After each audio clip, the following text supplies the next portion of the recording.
schön, hier ist Frau Nora und heute lernen wir zusammen die Farben. immer بنتعلم مع بعض الألوان. يعني أبيض weiß weiß، يعني أسود schwarz schwarz، يعني إيه pink pink بقول عليه روزة اللي هو بامبا روزة.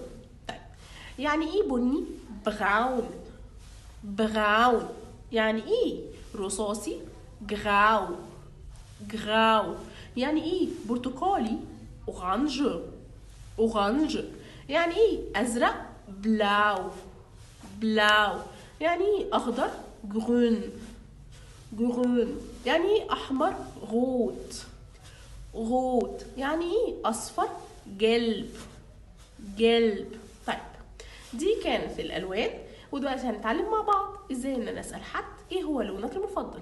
هقول له ازاي؟ طيب هقول له was ist deine Lieblingsfarbe؟ was ist deine Lieblingsfarbe؟ ايه هو لونك المفضل؟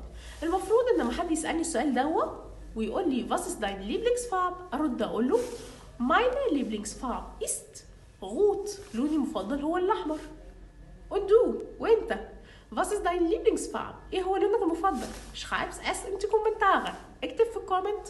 اشوفكم فيديو تاني. tschüss und bis bald.